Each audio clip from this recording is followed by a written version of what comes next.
apriamo una finestra di nuovo sul maltempo, perché l'onorevole De Poli oggi è intervenuto proprio su quanto è accaduto in Veneto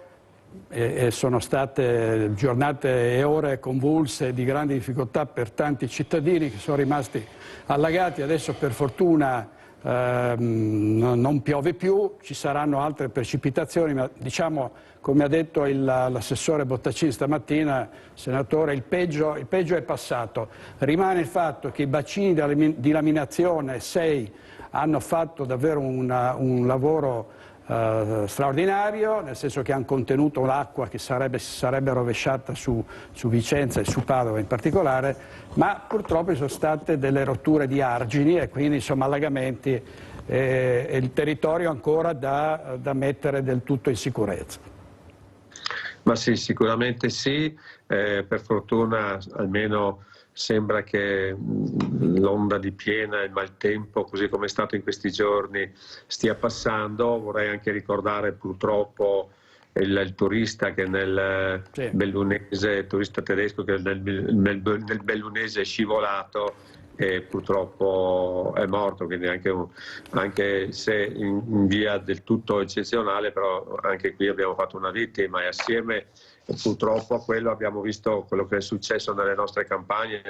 nei nostri comuni, dal Muson che ha rotto, ha fatto andare sotto da Campo San Piero a Massanzago a tutti gli altri, tutta la bassa padovana, il Vicentino eccetera, che ha avuto gravissimi danni, in modo particolare anche per tutto il mondo dell'agricoltura, oltre a quello delle abitazioni e delle aziende, che chiaramente ancora adesso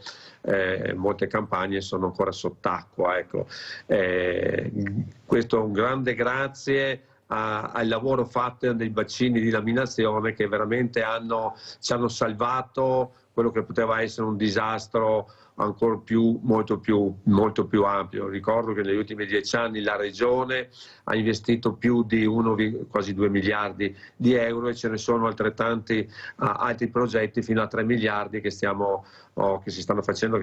nel Veneto, e questo è uno degli aspetti fondamentali che abbiamo fatto fino adesso come prevenzione. Dobbiamo ancora ampliarli sempre di più per avere sempre più sicurezza nei nostri territori. Credo che questo sia uno degli aspetti fondamentali che ci hanno, fra virgolette, salvato da un contesto ancora peggiore. Io ho chiesto subito al governo di intervenire per far sì che ci sia un'emergenza da un punto di vista nazionale, quindi lo stato di calamità nazionale, proprio per dare subito dei sostegni e intervenire da un punto di vista alle famiglie, alle aziende e chiaramente a tutto il mondo agricolo. Credo che questo sia necessario e fondamentale per dare una mano a tutte le persone, a tutte le aziende che purtroppo hanno avuto questi gravissimi danni che in questi giorni abbiamo visto, da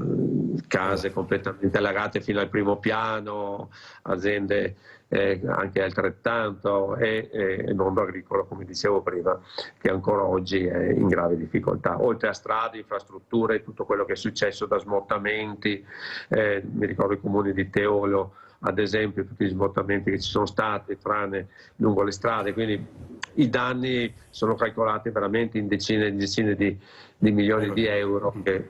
purtroppo oggi ne dobbiamo far fronte immediatamente.